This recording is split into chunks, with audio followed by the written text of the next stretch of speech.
आत्मदेव जी को लक्ष्य करके उपदेश दे रहे हैं। उपदेश दे रहे, पिताश्री आप दुखी क्यों हो? अपने दुखी होने का कारण तो सोचो। कारण क्या है कि आप दुखी हो रहे हो? बोले दुखी होने का मूल कारण एक है, क्या?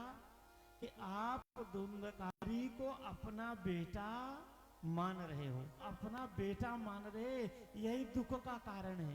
बोले संसार में कितने लोग ऐसे होंगे जो अभक्ष्य वस्तु का भक्षण कर रहे, अपेय वस्तु का पान कर रहे, गलत कार्य कर रहे, कुमार्ग पर जा रहे, और उनको देख के आप दुखी नहीं हुए। उनको देख करके दुखी आप नहीं हुए। दुखी हुए किसको देखकर? बोले धुंधकारी को। क्यों? क्योंकि इसको आप अपना पुत्र मान रहे हो, तो आप अपना पुत्र मानना ही छोड़ दीजिए। देहे स्थिमां सरुदे विमतिं तेजत्वं जाया सुतादिषु सदा ममतां विमुंच पश्यानिशं जगदिदं क्षणभंगो निष्ठं वैराग्य राग रसिको भव भक्ति निष्ठा। देहे स्थिमां सरुदे अभिमतिं त्यजो, जो आपकी अभिमति अर्थात आपका मन लगा हुआ है इस शरीर से कि ये मेरा बेटा है, आप ये मान रहे हो, इसीलिए आप दुखी हो। हम किसी को जब अपना मानते हैं सज्जनों, उसी के दुख से हम दुखी होते हैं, उसी के सुख से सुखी होते हैं। और जिसको हम अपना नहीं मानते, रोड में हम लोग चलते रहते हैं, देखते हैं किसी का एक्सीडेंट हो गया, बोले महाराज देख तो रहे हैं लेकिन वहां 2 मिनट नहीं रुकते हैं। क्यों? बोले महाराज ये मान लेते कि अपना व्यक्ति नहीं है, तुरंत आगे चले जाते हैं। उसके एक्सीडेंट से हमें कोई दुख भी नहीं हुआ, आगे चले गए। तब तक किसी का फोन आया, भैया आपका आदमी था वो वहां पर गिरी, तुरंत लौट करके आएंगे, तुरंत लौट करके आएंगे, उसको हॉस्पिटल लेके जाएंगे, दवा कराएंगे। उसके दुख से हम भी दुखी हो गए। अच्छा, पहले भी देखे थे हम जब एक्सीडेंट हुआ था, लेकिन उस समय परेशान नहीं हुए। क्यों? बोले उस समय तक उसको हम अपना नहीं मान रहे थे, उसको हम अपना नहीं मान रहे थे। स्थिति तो वही थी, परिस्थिति वही थी, लेकिन उसको हम अपना नहीं मान रहे थे, इसलिए उसके दुख से हम दुखी नहीं हो रहे थे। और जब अपना मान लिए तो उसके दुख से हम दुखी हो गए। कह रहे हैं कि सुखी होना है तो अपना मानना ही छोड़ दो। सबसे कष्ट का मूल कारण है अपना मानना। और हम लोगों की यही समस्या है सज्जनों, कि ये छोड़ नहीं पाते हैं। और जबकि सत्यता ये है सज्जनों कि हम लोग कहते हैं कि ये मेरा है, ये मेरा है, लेकिन वास्तविकता में कोई किसी का होता नहीं है। न तो संसार की वस्तु होती है, न कोई अपने पराये होते हैं। व्यक्ति अकेला आया है और अकेला ही जाएगा। यदि कोई अपना होता तो साथ में आता और साथ में जाता। ना तो कोई आने में साथ देता और ना ही कोई जाने में साथ देता। संसार में आए हैं, इस मेला में आए हैं, बस ये 4 दिन का सबके पास झमेला है। इस संसार के मेले में यही झमेला है, बस आएंगे अकेले, जाएंगे अकेले। बस यहाँ आने के बाद हम अपने आप को मान लेते हैं कि ये मेरा है, ये मैं इसका हूँ। बस इतना व्यक्ति मान लिया और उसी मानने से व्यक्ति दुखी हो जाता है। बहुत तेज है, बहुत ज्यादा तेज है तबला, आवाज भी दबेगी। धीमा कराओ नहीं तो बहुत तेज है। राधे, ये कम है। राधे, क्या भरोसा है इस जिंदगी का, साथ देती नहीं ये किसी का, साथ देती नहीं ये किसी का। अरे क्या भरोसा है इस जिंदगी का, क्या भरोसा है इस जिंदगी का,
पिताश्री आत्मदेव जी से कह रहे सज्जनों कि देहे स्थिमां सरुधुरे विमतिम त्यजत्वम। पिताजी इस ममता को त्यागिए। आपके दुख का मूल कारण ये ममता है। धर्मम भजस्व सततम त्यज लोक धर्मान सेवस्व साधु पुरुषान जहि काम तृष्णा। सुंदर बातें कह रहे सज्जनों गोकर्ण जी कि अन्यस्य दोष गुण चिंतन मासु मुक्त्वा सेवा कथा रसमहो नितराम पिबत्वम। व्यक्ति सदैव दूसरों के गुण दोष को देखता रहता है सज्जनों। कारण कि व्यक्ति दूसरों के जितने अवगुणों को देखता है, यदि अपने अवगुणों को देखे तो व्यक्ति का जीवन सुधर सकता है। हम अपने नहीं अपने परिवार के दुख से ज्यादा दुखी होते हैं। सज्जनों सुंदर उपदेश दिए हैं पिताश्री। यदि आप अपना कल्याण करना ही चाहते हैं तो सेवा कथा रसमहो नितराम पिबत्वम। यदि आप अपना कल्याण करना ही चाहते हैं तो बोले सब कुछ त्याग कर आप भगवद स्मरण करें, भगवान का भजन करें। सज्जनों गोकर्ण जी की बात समझ में आई आत्मदेव जी को और सब कुछ त्याग कर चले गए हैं। और सज्जनों जाकर के चित्रकूट धाम में श्रीमद् भागवत जी के पाठ किए हैं सज्जनों और भगवत प्राप्ति की है। इधर सज्जनों जो धुंधकारी है ये माँ से पैसे लेता, नहीं देती तो माँ को मारता। माँ भी दुखित होकर एक दिन अपने शरीर को त्याग देती है। अकेले घर में बचा। बोले महाराज अभक्ष भक्षण अपेय वस्तु का पान करता, बेस्या गमन करने लगा, चोरी करने लगा। एक दिन चोरी करके बहुत सारा धन लेकर आया। उन बेस्याओं को लगा कि राजा के यहाँ से चोरी करके आया है, ये पकड़ा जाएगा, ये मारा जाएगा और हमें भी दंड मिलेगा। उन बेस्याओं ने मिलकर के धुंधकारी को मार दिया है। गोकर्ण जी तीर्थ यात्रा चले गए। गोकर्ण जी तीर्थ यात्रा के लिए गए हैं सज्जनों। इधर जब धुंधकारी मर गया, जीवन भर किया था पाप सज्जनों, पाप करने के कारण वह प्रेत योनि में चला गया। प्रेत योनि में गया है सज्जनों। गोकर्ण जी को पता लगा कि धुंधकारी की मृत्यु हो गई है, धुंधकारी की मृत्यु हो गई है।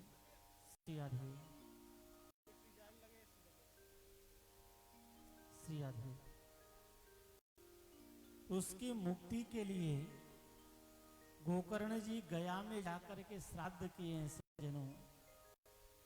और लौट करके जब अपने घर आए, आज रात्रि में अपने घर में विश्राम कर रहे थे तो क्वचिन मिषा क्वचित हस्ती क्वचित महिषो भवत। कभी किसी का स्वरूप धारण करता, कभी किसी का स्वरूप धारण करके वह धुंधकारी प्रकट हुआ है गोकर्ण जी के सामने। गोकर्ण जी हाथ में जल लिए सज्जनों, अभिमंत्रित करके उस जल को उसके ऊपर छोड़े और पूछ लिए तुम कौन हो। अलग अलग स्वरूप धारण करके तुम आ रहे हो, तुम हो कौन। उससे आवाज आई तुदी उसमें धुंधकारी नामतः स्वकीय नैव दोषेण ब्रह्मत्वम नासितम मया। भैया मैं तुम्हारा ही भाई धुंधकारी हूँ। अपने पाप कर्मों के कारण मैं इस प्रेत योनि में चला गया। श्री गोकर्ण जी कहते हैं कि तुम्हारी मुक्ति के लिए हमने गया में श्राद्ध किया, फिर भी तुम्हारी मुक्ति नहीं हुई क्या। धुंधकारी कहता है गया श्राद्ध सतेनापि नमे मुक्तिर भविष्यति। एक नहीं आप 100 श्राद्ध कर दीजिए गया में जाकर के, फिर भी मेरी मुक्ति होने वाली नहीं है। यदि आप मेरी मुक्ति का कोई उपाय करना चाहते हैं, मुक्ति चाहते मेरी, तो कोई दूसरा उपाय कीजिए। सज्जन, गोकर्ण जी तपस्वी थे। दूसरे दिन भगवान सूर्य को रोक दिए हैं, मंत्र से अभिमंत्रित करके, और भगवान सूर्य से प्रश्न किए कि जिसकी मुक्ति गया में श्राद्ध करने से ना हो, उसकी मुक्ति के लिए क्या करना चाहिए। भगवान सूर्य ने आदेश दिया, श्रीमद् भागवतम वाचनम कुरु, श्रीमद् भागवत की कथा श्रवण कराओ, उसकी मुक्ति हो जाएगी। सज्जनों, गोकर्ण जी लक्ष्य के धुंधकारी का और श्रीमद् भागवत की कथा श्रवण कराए। धुंधकारी प्रेत योनि में है सज्जनों, तो प्रेत का कोई शरीर नहीं होता, वायु के रूप में होता है। वहीं पर 7 गांठ का एक बांस था सज्जनों, उसमें आकर के वो बैठ गया है। प्रथम दिवस की कथा हुई, बोले महाराज प्रथम ग्रंथि वेद नाम, प्रथम दिवस की कथा हुई और वो बांस की जो पहली गांठ थी वो फट गई। दूसरे दिन दूसरी, तीसरे दिन तीसरी, और कहते हैं 7वें दिन 7वीं गांठ बांस की फटी है सज्जनों। और ज्यों वह गांठ फटे, उससे सुंदर चतुर्भुज स्वरूप धारण करके वह धुंधकारी प्रकट हो गया है। बोलिए भक्तवत्सल भगवान की जय।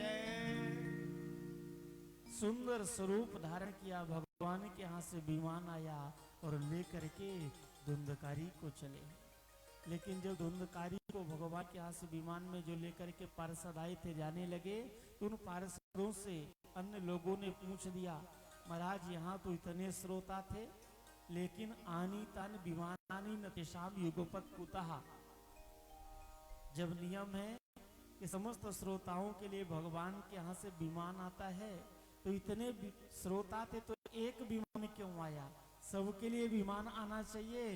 बोले श्रवणस्य विभेदेन फल भेदोत्र संस्थितः, श्रवण में भेद हुआ इसलिए फल में भी भेद हो गया।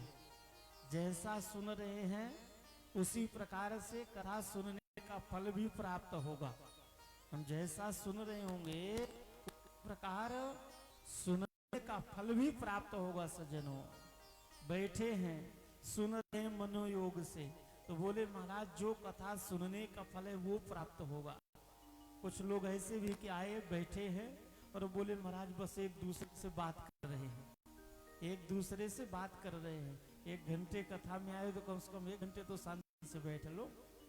तो बोले आए यहाँ पर, यहाँ भी एक दूसरे की चर्चा में लगे हुए, एक दूसरे की बुराई में लगे, एक दूसरे से बात कर रहे हैं। बोले फिर वो कहे हमारे लिए विमान क्यों नहीं आया। बोले कथा हाल पंडाल में तुम गए तो थे, लेकिन कथा का सुनी, तुम तो एक दूसरे से बात कर रहे थे, एक दूसरे से बात कर रहे, ध्यान लगा सर्वद कि वो भी उधर गया, इधर तो आया नहीं हमारे पास। जब ये ध्यान होगा तो विमान कहाँ से आएगा। नहीं सज्जनों, श्रवण करें, मनन करें, चिंतन करें और उसे अपने जीवन में उतारने का प्रयास करें, तब वो भगवान के यहाँ से विमान आता है। दोबारा श्री गोकर्ण जी कथा की है सज्जनों, लिखा है कि अयोध्या वासिना पूर्वम यथा रामेण संगताः तथा कृष्णेन तेरितम गोलोकम संयोगी दुर्लभम।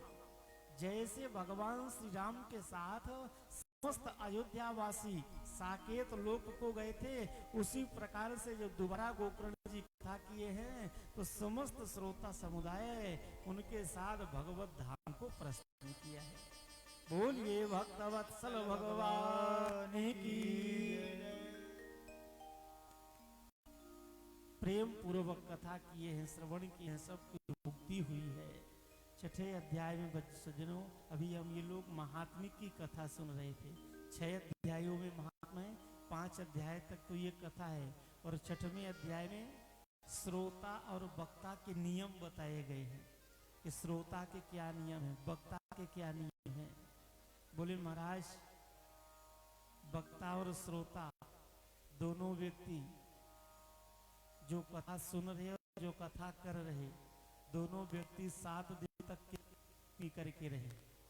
7 राधे बहुत परेशान भाई,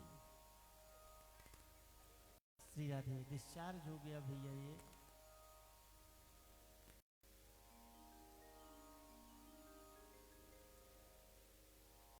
श्रोता और वक्ता दोनों के लिए नियम बताया। दोनों के लिए नियम बताया कि महाराज दोनों 7 दिन तक केवल घी पी करके रहें, बढ़िया कथा कहें और कथा सुने। बोले महाराज अब कलयुग में संभव नहीं है, शरीर में शक्ति नहीं रह गई कि श्रोता भी 7 दिन तक कथा घी पी करके रह जाए और वक्ता भी रह जाए। तो बोले महाराज यदि घी पी करके नहीं रह सकते तो दूध पी करके 7 दिन तक रहो, केवल दूध पियो, दोनों टाइम खूब कथा सुनो और खूब कथा कहो। बोले ये भी संभव नहीं है तो फलाहार करना चाहिए, फलाहार करिए और फिर कथा करना चाहिए, कथा चाहिए। बोले ये भी संभव नहीं है तो एक टाइम फलाहार करे, एक टाइम अन्न ग्रहण करे, फिर कथा सुने और कथा करे। बोले ये भी संभव नहीं है तो भोजनम तो वरम मन्ने नोपवासा वर प्रोक्त, फिर दोनों टाइम बढ़िया भोजन करो और कथा प्रेम से कहो और प्रेम से कथा सुनो। अब शरीर में शक्ति ही ना हो, कल जल यात्रा में देखे थे ना, 1-2 बच्चियां दिन भर उपवास रखी होंगी, शाम को गई तो उनको चक्कर मार दिया, वो गिर गई थी रास्ते में। 1-2 बच्चों के साथ हुआ था। ऐसा व्रत से भी क्या फायदा? बोले जब शरीर में सामर्थ्य ही नहीं रह गई, गिरने लग गए महाराज, तो ऐसा व्रत भी नहीं करना चाहिए व्यक्ति को। जब शरीर, तो ऐसा व्रत भी नहीं करना चाहिए। जितना शरीर कहे, शरीर माध्यम खलु धर्म साधनम, धर्म करने का जो साधन बताया गया सज्जनों, इस शरीर को बताया गया है। और जब शरीर ही स्वस्थ नहीं होगा तो फिर हम धर्म करेंगे कैसे? धर्म के लिए आवश्यक है कि हमारा शरीर स्वस्थ होना चाहिए। तो सज्जनों भोजनम तो वरम मन्ने नोपवासा वर प्रोक्ता, कथा विघ्न करो यदि लगता है कि कथा में विघ्न उत्पन्न हो जाएगा यदि हम नियमों का इनका पालन किए, तो बोले महाराज फिर दोनों टाइम प्रसाद पाना चाहिए।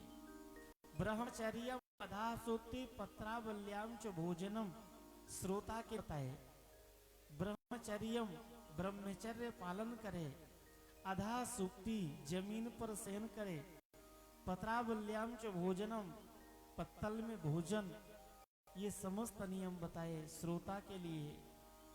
काम क्रोध लोभ और झूठ बोलना, बोले महाराज झूठ तो ऐसे भी नहीं बोलना चाहिए, पर कम से कम 7 दिन तो नहीं ही बोलना चाहिए, इतना नियम का पालन करना चाहिए। विष्णु दीक्षा विहीना नाम नाधिकारा कथा श्रवे, यदि विष्णु दीक्षा से विहीन है तो ना व्यक्ति को कथा कहने का अधिकार है और ना कथा सुनने का अधिकार है। दीक्षा युक्त व्यक्ति को कथा कहना चाहिए और दीक्षा से युक्त होने के बाद ही व्यक्ति को कथा श्रवण करना चाहिए। हमारे राजेश जी कथा सुनने से पहले ही दीक्षा लिए हैं, नियम है भागवत का। विष्णु दीक्षा विहीना नाम नाधिकारा कथा श्रवे, बोले कि ना तो वक्ता को अधिकार है और ना श्रोता को अधिकार है। नियम बताए हैं सज्जनों, इन नियमों का पालन करते हुए भगवान की कथा श्रवण करे, ज्यादा से ज्यादा चिंतन करे, मनन करे और प्रयास करे उसको अपने जीवन में उतारने का। भागवत जी की जो कथा है सज्जनों, मूल में 6 प्रश्न हैं, उन्हीं 6 प्रश्नों से संपूर्ण भागवत की कथा चलती है। भागवत जी की जब कथा प्रारंभ किए तो अद्भुत एक अलौकिक मंगलाचरण किए सज्जनों, जिसमें परमात्मा के सत्य स्वरूप का वर्णन किया गया। जन्माद्यस्य यतोन्वयादितरतश्चारते स्वविज्ञ स्वराट, तेने ब्रह्म हृदय आदि कवये मुह्यन्ति यत् सूरयः, तेजो वार मृदाम यथा विनिमयो यत्र त्रिसर्गो मृषा, धाम्ना स्वेन सदा निरस्तकोकं सत्यम परम धीमहि।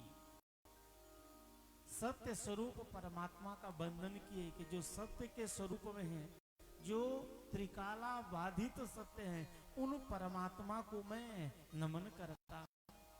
सज्जनों आज श्री सूत जी महाराज से सौनकादि जो 88 सहस्त्र ऋषि हैं, इन्होंने प्रणाम करके 6 प्रश्न किया है। 6 प्रश्न, और ये मूल में भागवत जी के ही 6 प्रश्न हैं, इन्हीं से पूर्ण कथा। एक प्रश्न हुआ, जवाब देना प्रारंभ किए, बोले उसी में फिर दूसरी कथा प्रारंभ हो गई। मूल में 6 प्रश्न कौन कौन से हैं? 6 प्रश्न है सज्जनों कि किम श्रेयः शास्त्र सारः कः स्वावतार प्रयोजनम किम कर्म के अवतारस्य धर्मः कम शरणम गतः। ये 6 प्रश्न है। किम श्रेयः, पहला प्रश्न है कि किम श्रेय, मानव मात्र के कल्याण का साधन क्या है। मानव मात्र के कल्याण का साधन क्या है। किम श्रेयः, व्यक्ति का कल्याण, क्या करना उचित है, क्या करना अनुचित है। जैसे हर व्यक्ति का जीवन में कुछ न कुछ लक्ष्य होता है। हर व्यक्ति का कुछ न कुछ लक्ष्य होता है कि हमें अपने जीवन में ये करना है। तो यहाँ ऋषि लोग कह रहे हैं कि मनुष्य का परम लक्ष्य क्या होना चाहिए। विद्यार्थी है, पढ़ता है, लिखता है, लेकिन एक विचार के चलता है कि मुझे डॉक्टर बनना है, मुझे इसमें जाना है, मुझे ये करना है, मुझे वो करना है। तो बोले मनुष्य फिर मिले भाई, या तो इसको चेंज करो या दूसरी व्यवस्था करो।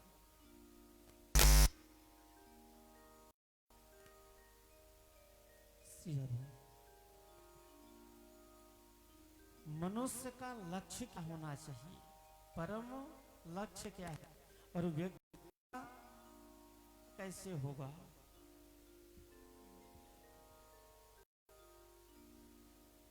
दूसरा प्रश्न किए हैं सज्जनों कि शास्त्र सारः कः, क्या है।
श्रेयः शास्त्र सारः कः स्वावतार प्रयोजन।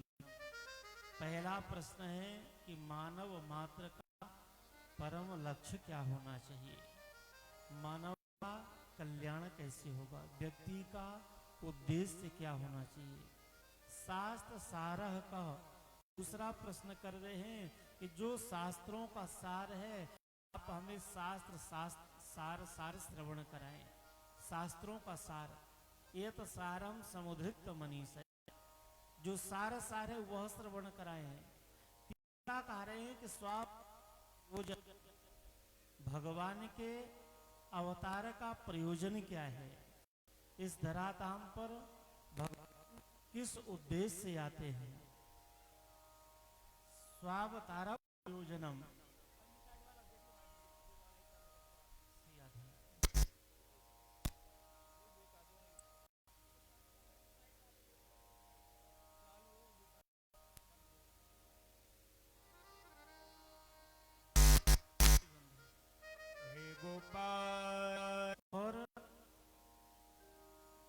भगवान के अवतार कितने, कुछ कहते हैं कि भगवान 10 अवतार लिए, कोई कहता है 24 अवतार लिए। तो भगवान के प्रामाणिक अवतार कितने हुए? ऋषियों ने कहा महाराज आप वह चरित्र गोविंद के सुनाएं जिससे हम सब का कल्याण हो। जो भी प्रश्न हमने किया अथवा नहीं किया, जिस प्रसंग सुनने के बाद व्यक्ति का कल्याण हो, उन प्रश्नों को आप श्रवण कराएं। 6वां प्रश्न कह रहे हैं कि धर्म कम शरणम गतः। धर्म किसकी शरण में? जब भगवान इस धराधाम से अपनी लीला को पूर्ण कर स्वधाम गमन कर गए तो धर्म कम शरणम गता, धर्म किसकी शरण में गया? ये 6 प्रश्न हैं सज्जनों। नारायणं नमस्कृत्य नरं चैव नरोत्तमं देवीं सरस्वतीं व्यासं ततो जयमुदीरयेत्। भगवान नारायण को, सरस्वती जी को, भगवान गणपति को प्रणाम करके जवाब देना प्रारंभ किए। पहला प्रश्न है कि किम श्रेयः, मनुष्य का, इस जीव का कल्याण कैसे हो? इस जीव का परम लक्ष्य क्या होना चाहिए? व्यक्ति का परम उद्देश्य क्या होना चाहिए? कारण सज्जनों कि सवई पुंसाम परो धर्मो यतो ही भक्तिर अधोक्षजः अहेतुक्य प्रतिहता अयात्मा संप्रसिद्धति। मनुष्य का केवल एक लक्ष्य होना चाहिए, भगवान नारायण की अहेतुकी भक्ति। अहेतुकी भक्ति, भक्ति भी सज्जनों 2 प्रकार की होती है, लेकिन यहाँ पर अहेतुक भक्ति कह रहे हैं। भक्ति 2 प्रकार की, कौन से? बोले एक हेतु की भक्ति और दूसरी अहेतु की। हेतु का मतलब क्या है कि जब हमारे जीवन में कोई कष्ट आए, कोई समस्या आए, तब हम भगवान को याद करें। परेशानी हो गई तब हम भगवान जी के मंदिर में जाएं और प्रार्थना करें कि हे प्रभु मेरा दुख दूर हो जाए, मैं आपके दरबार में ये काम करूंगा। मेरी ये समस्या दूर हो जाए तो मैं आपका दर्शन करने आऊंगा। बोले केवल ऐसी भक्ति व्यक्ति को नहीं करना चाहिए कि जब समस्या हो, जब परेशानी हो तभी भगवान को याद करें। जब समस्या हो, परेशानी हो तभी भगवान को याद करें, ऐसा नहीं। और दूसरी बात सज्जनों, हम लोग भगवान के कर्जदार हैं। प्रत्येक व्यक्ति सज्जनों भगवान का कर्जदार। मान लो हम गए भगवान के मंदिर में और मंदिर में जाकर के दर्शन किए नहीं कि महाराज भगवान से मांग लेते, हे प्रभु ये दे दो, हे प्रभु ये दे दो, हे प्रभु ऐसा कर दो। लोग मांग कर देते हैं, मांगते खूब है भगवान से।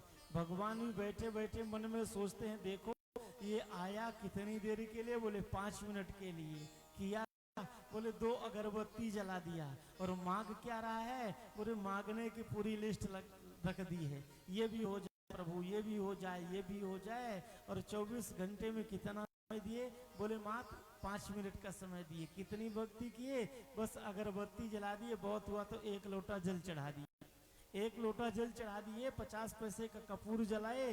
भगवान से मांग क्या रहे कि सुख संपत्ति घर आवे, जितनी धन संपत्ति सब कुछ आ जाए, बेटे का विवाह हो जाए, नौकरी लग जाए, ये हो कि बस 2 अगरबत्ती में ये मुझसे सब कुछ मांग लेगा। सज्जनों मांगने की भक्ति श्रेष्ठ नहीं कही गई है। अच्छा मांगा अथवा कहा तो उससे जाता है। कोई मिले आपको, उससे आप कहो कि भैया वहाँ भागवत की कथा हो रही है, तो क्या कहेंगे? अरे तुम आज बता रहे, मुझे तो पहले से मालूम है, मुझे तो पहले से ही मालूम है कि वहाँ कथा हो रही है। भगवान को क्या नहीं मालूम है सज्जनों? हम लोग भगवान को बताते हैं और भगवान से मांगते हैं। भगवान कहते हैं तुम कहा कि मुझे आवश्यकता है, क्या मुझे पता नहीं कि तुम्हें आवश्यकता है कि नहीं है? अच्छा सज्जनों, जब आवश्यकता नहीं होती है फिर हम भगवान से कितना भी मांगे भगवान देते भी नहीं है। कितना भी हम मांग लें भगवान नहीं देते। और जब वास्तव हो तो बोले फिर नहीं मांगते हैं तो भी भगवान प्रदान कर देते कि चलो अब इसको आवश्यकता। छोटा बच्चा है, उसको गाड़ी चलाने नहीं आती है और पिताजी से कहता है मुझे बाइक दिलाओ, गाड़ी दिला दो। बोले पिताजी नहीं दिलाते, क्यों? बोले जानते हैं बच्चा छोटा है, यदि कहीं इसको भी दिला दिया अभी एक्सीडेंट कर देगा। अब वो बालक कितना भी रोए, कितना भी एट करे, पिताजी नहीं दिलाएंगे। हाँ वो बालक बड़ा हो जाए, रोज यहाँ से पटना जाने लग जाए, पिताजी अपने आप सोचेंगे देखो रोज 2 घंटा आता जाता है, अब इसको साधन की आवश्यकता है। फिर वो बालक कहे या ना कहे, पिताजी स्वयं व्यवस्था करेंगे। उसी प्रकार सज्जनों जो भगवान हैं, ये जगत के पिता हैं, जगत के माता हैं। वो हर बच्चे, हर बालक की स्थिति को देखते रहते, इसको कौन सी वस्तु की आवश्यकता है, किस चीज की आवश्यकता है। जब वो देखते हैं कि इसको इस चीज की आवश्यकता है तो भगवान उसे देते हैं, और जब देखते हैं कि आवश्यकता नहीं, फिर हम कितना भी मांगे भगवान देने वाले नहीं हैं। इसलिए जनों मांगने की भक्ति ज्यादा श्रेष्ठ नहीं कही गई है। मांगना नहीं चाहिए भगवान से, हाँ मांगना ही, नहीं मांगे रहा जाता, भगवान से बिना मांगे नहीं रहा जाता। मांगने की आदत ही है, तो भगवान से ये मांगो कि हे प्रभु कृपा कर दो कि मेरे जीवन में आपकी भक्ति आ जाए। आपका जो हम नाम ले रहे हैं, अभी जितनी भक्ति कर रहे हैं और ज्यादा भक्ति हमारे अंदर बढ़ जाए, लेकिन हम लोग भक्ति नहीं मांगते कि संसार की संपत्ति मांगते हैं, हे प्रभु ये दे दो, ये दे दो, ऐसा कर दो। नहीं सज्जनों, प्रत्येक व्यक्ति सज्जनों कर्जदार है भगवान का। 3 कर्ज है हम सब के ऊपर सज्जनों, 3 प्रकार के। कौन कौन से ऋण है सज्जनों? बोले महाराज, देव ऋण, ऋषि ऋण और पितृ ऋण। ये प्रत्येक व्यक्ति के ऊपर ये 3 ऋण है सज्जनों, देव ऋण, ऋषि ऋण और पितृ ऋण। इसीलिए देखना सज्जनों, आप तो सज्जनों जनेऊ धारण करते हैं, तो आजकल तो बहुत कम लोग हो गए महाराज, जनेऊ पहनते नहीं हैं। अब ब्राह्मण ही क्यों न कहा जाए, लेकिन फैशन का जमाना जैसा चल रहा है, उन्हीं लोगों में नहीं मिल रहा। बोले महाराज जब पूजा करने आएंगे तो पहन लेते हैं। बोले पूजा में पहन लिए, जब यहाँ से फिर जाने लगे ड्यूटी में, फिर से उतार करके रख दिए घर में। रोज पहनने की थोड़ी है कि जनेऊ रोज पहनने की, रोज उतारने की। बिहार में तो और हमको लगता है लंबा नियम होता है, जनेऊ जब होती है 3 दिन की संभवतः जनेऊ यहाँ होती है आपके इधर। मिथिला में तो 3 दिन 5 दिन की जनेऊ होती। सोचो कितने कष्ट से इतना बड़ा संस्कार होता है, कितनी मेहनत, कितना खर्च होता है, और लोग उसको निकाल करके जनेऊ रख देते हैं। धारण कर लिए तो जनेऊ के नियमों का पालन करना चाहिए। और 3 लोगों को अधिकार है सज्जन जनेऊ धारण का, ब्राह्मण, क्षत्रिय और वैश्य। 3 लोग ये जनेऊ धारण करते हैं। और देखना आप, जनेऊ में 3 ही धागे होते हैं सज्जनों, सामान्यतया उसमें 3 धागे, और उसमें गांठ भी कितनी होती है सज्जनों? 3 ही गांठ होती है जनेऊ में, 3 धागा 3 गांठ। और देवता भी कितने होते हैं? बोले महाराज उसमें देवता भी 3 ही होते हैं, जनेऊ के 3 ही देवता कहेंगे, जो 9 3 के आवाहित होते हैं, वो 3 का अलग है। तो सज्जनों कारण क्या है कि 3 लोग जनेऊ धारण करते, 3 ही धागा 3 गांठ 3 देवता। कारण है सज्जनों कि ये कंधे पर पड़ा जनेऊ ये संदेश देता है 3 धागे का जनेऊ कि भैया तुम 3 लोगों के ऋणी हो। किसके किसके? देवताओं के ऋणी हो, देव ऋण। दूसरा ऋषि ऋण, ऋषियों के ऋण है। और तीसरा है पितृ ऋण, पितरों के ऋणी है। देवताओं के ऋणी हम क्यों हुए? बोले देवताओं के ऋणी इसलिए हुए, खूब पंखा कूलर यहाँ चला रहे, अरे कूलर पंखे चला रहे तो बिजली महीने में देना पड़ता है, बिल के नहीं देना पड़ता। भगवान सूर्य 8 घंटे 10 घंटे 12 घंटे प्रकाश देते हैं, क्या कभी भगवान सूर्य के यहाँ से कोई बिल आया? क्या कभी नहीं आया? तो हम उनके कर्जदार हो गए कि नहीं हो गए? हवा कूलर से पंखे से ले रहे हैं, इसका तो बिल चुकाना पड़ रहा। जो वायु देवता आहार निश चल रहे, क्या कभी वायु देवता के यहाँ से कोई बिल आया? क्या नहीं आया सज्जनों। और 1 मिनट के लिए हवा बंद हो जाए, फिर देखो ये भी पंखा कहाँ से हवा लाएंगे। तो हम उनके ऋणी हो गए। बोले महाराज यदि देवताओं के ऋण से उऋण होना है तो देवताओं का पूजन करें, देवताओं का आराधन करें, तो हम देवताओं के ऋण से उऋण हो जाएंगे। अब महाराज हम पूजन तो कर लिए, लेकिन पूजन किए कैसा? बोले महाराज सकाम भाव से पूजन करेंगे। फिर भगवान से मांग ली कि हे प्रभु हमने आपको जल बदले तो मांग लिए, और वो ऋण का ऋण पहले बना रह गया। तो ऋण है, उस ऋण से ऋण नहीं हो पाए। देव ऋण। दूसरा है सज्जनों ऋषि ऋण। ऋषियों के हम ऋणी हैं। क्यों? ऋषियों ने हमें शास्त्र बना करके दिए।